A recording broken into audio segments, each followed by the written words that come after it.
Exercise 5.2 ലെ 9th question എന്ന് പറയുന്നത് if the third term and 9th term of an AP are 4 and -8 respectively, which term of this AP is 0? അപ്പോൾ ഈ ഒരു APയിൽ third term എന്ന് പറയുന്നത് 4 ആണ്, 9th ടേം എന്ന് പറയുന്നത് -8 ആണ്. അങ്ങനെയാണെങ്കിൽ എത്രാമത്തെ ടേം ആണ് 0 ആയിട്ട് വരുന്നത്? അതായത് 0 എന്ന് പറയുന്നത് ഈ APയിലെ ഒരു ടേം ആണ്. ആ 0 എന്ന് പറയുന്ന ടേം എത്രാമത്തെ ടേം ആയിട്ട് വരുന്നു എന്നാണ് നമുക്ക് കണ്ടെത്തേണ്ടത്. ഇവിടെ A3 = 4, A9 = -8, AN = 0. അതായത് n കണ്ടുപിടിക്കണം നമുക്ക്. 0 എന്ന് പറയുന്നത് ഇതിലെ ടേം ആയിട്ട് വരും. അപ്പോൾ AN = A + n - 1 × D നമ്മൾ ജനറൽ ഫോം എഴുതി. AN പകരം 0 കൊടുത്തു. ഫസ്റ്റ് ടേം നമുക്ക് അറിയത്തില്ല, n നമുക്ക് കണ്ടുപിടിക്കണം. കോമൺ ഡിഫറൻസ് നമുക്ക് അറിയത്തില്ല. ഇനി കോമൺ ഡിഫറൻസ് കണ്ടുപിടിക്കാനായിട്ട് നമ്മൾ തൊട്ട് മുന്നേ ചെയ്തതുപോലെ തന്നെ എന്ത് ചെയ്യാം? ഇക്വേഷൻ സോൾവ് ചെയ്തിട്ട് ചെയ്യാം. A3 പകരം A + 2D എന്ന് എഴുതാം. A9 പകരം A + 8D എന്ന് എഴുതാം. സോ നമുക്ക് രണ്ട് ഇക്വേഷൻസ് കിട്ടും. A + 2D = 4 എന്നും A + 8D = -8 എന്നും കിട്ടും. അങ്ങനെ രണ്ട് ഇക്വേഷൻസ് കിട്ടും.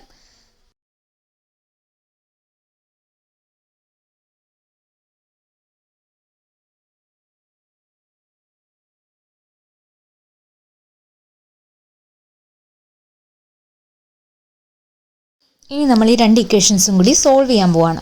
സോൾവ് ചെയ്യുന്നത് എന്തിനാണെന്ന് ചോദിച്ചാൽ നമ്മൾക്ക് കോമൺ ഡിഫറൻസ് ആയിട്ടുള്ള D കിട്ടാൻ വേണ്ടിയിട്ട്. അപ്പോൾ രണ്ട് ഇക്വേഷൻസ് കൂടി സബ്ട്രാക്ട് ചെയ്യുമ്പോൾ നമുക്ക് A - A 0 വരും. 2D - 8D എന്ന് പറയുന്നത് -6D ആണ്. അതേപോലെ 4 - -8 എന്ന് പറയുന്നത് 4 + 8 ആവും. അതായത് 12 കിട്ടും. ഇനി D = 12/6 -12/6 which is equal to -2. അപ്പോൾ കോമൺ ഡിഫറൻസ് എന്ന് പറയുന്നത് -2 ആണ്. ഈ കോമൺ ഡിഫറൻസ് നെഗറ്റീവ് ടേം വന്നതുകൊണ്ട് നമുക്ക് മനസ്സിലാവും ഈ AP എന്ന് പറയുന്നത് ഒരു ഡിക്രീസ് ചെയ്ത് പോകുന്ന സീക്വൻസ് ആണ് കിട്ടുന്നത്.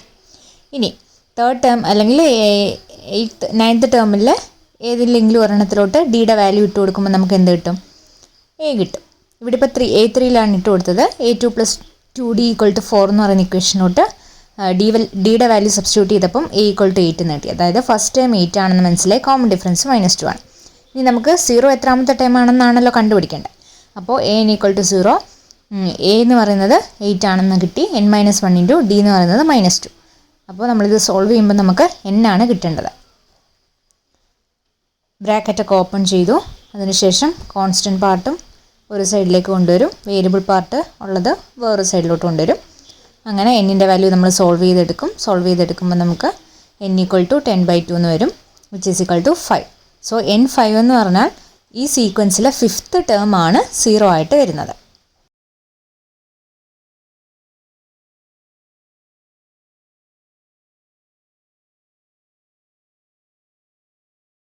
അടുത്ത ക്വസ്റ്റ്യൻ 10th ക്വസ്റ്റ്യൻ എന്ന് പറയുന്നത് the 17th term of AP exceeds its 10th term by 7. Find the common difference. നമുക്ക് AP ഏതാണെന്ന് തന്നിട്ടില്ല. അതിൽ 17th ടേം എന്ന് പറയുന്നത് എന്താണ്? 10th ടേമിനേക്കാൾ 7 കൂടുതൽ എന്ന് തന്നിട്ടുണ്ട്. അതായത് ഇപ്പം 10th ടേം എന്ന് പറയുന്നത് ഒരു 7 ആണ് 10th ടേമെങ്കിൽ 17th ടേം എന്ന് പറയുന്നത് 7 + 7 14 ആണ്. അല്ല, ഇപ്പോൾ 10th ടേം എന്ന് പറയുന്നത് ഒരു 5 ആണെങ്കിൽ 17th ടേം എന്ന് പറയുന്നത് 5 + 7 12 ആണ്. അതായത് 10th ടേം എത്ര ഉണ്ടോ 10th ടേമിനേക്കാൾ 7 കൂടുതലാണ് 17th ടേം എന്ന് പറയുന്നത്. അങ്ങനെയെങ്കിൽ നമുക്ക് കണ്ടുപിടിക്കേണ്ടത് കോമൺ ഡിഫറൻസ് D ആണ് കണ്ടുപിടിക്കേണ്ടത്. A17 = A10 + 7 എന്ന് നമുക്ക് എഴുതാം. കാരണം A17 അതായത് 17th ടേം = 10th ടേം + 7. നമുക്ക് A17നെ A + 16D എന്ന് എഴുതാം. അതേപോലെ 10th ടേം A10നെ A + 9D എന്ന് എഴുതാം, അല്ലേ, ജനറൽ ഫോം വെച്ചിട്ട്. അപ്പോൾ ഈ രണ്ട് വാല്യൂം നമ്മൾ സബ്സ്റ്റിറ്റ്യൂട്ട് ചെയ്ത് കൊടുക്കുമ്പോൾ A17 പകരം A + 16D - A + 9D = 7 എന്ന് വരും.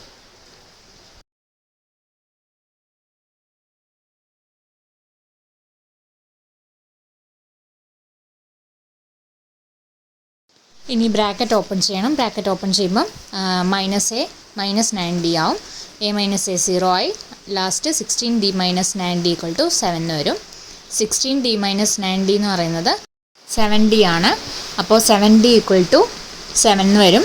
d equal to 7/7 which is equal to 1 വരും. അപ്പോൾ കോമൺ ഡിഫറൻസ് എന്ന് പറയുന്നത് എന്താണ്? 1 ആണ്.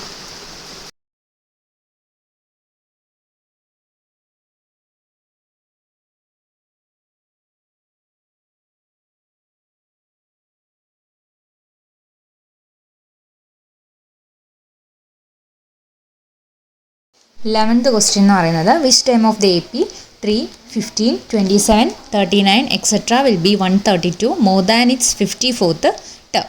അപ്പോൾ നമുക്ക് AP തന്നിട്ടുണ്ട് 3, 15, 27, 39 എക്സെട്ര. അങ്ങനെയാണെങ്കിൽ നമുക്ക് കണ്ടുപിടിക്കേണ്ടത് ഈ സീക്വൻസിലെ 54th ടേമിൻ്റെ കൂടെ 132 ആഡ് ചെയ്യുമ്പം കിട്ടുന്ന ടേം ഏതാണെന്നാണ് നമുക്ക് കണ്ടുപിടിക്കേണ്ടത്. നമ്മൾ സീക്വൻസ് ആദ്യം എഴുതി. ഫസ്റ്റ് ടേം A3 ആണ്, സെക്കൻഡ് ടേം 15 ആണ്. നമുക്ക് കോമൺ ഡിഫറൻസ് ഈസി ആയിട്ട് കണ്ടുപിടിക്കാം. A2 - 7 which is equal to 15 - 3, അതായത് 12 ആണ് നമ്മുടെ കോമൺ ഡിഫറൻസ്. ഇനി നമുക്ക് 54th ടേം ഏതാണെന്ന് നമുക്ക് അറിയത്തില്ല. അപ്പോൾ A54 എങ്ങനെയാണ് കണ്ടുപിടിക്കുന്നത്?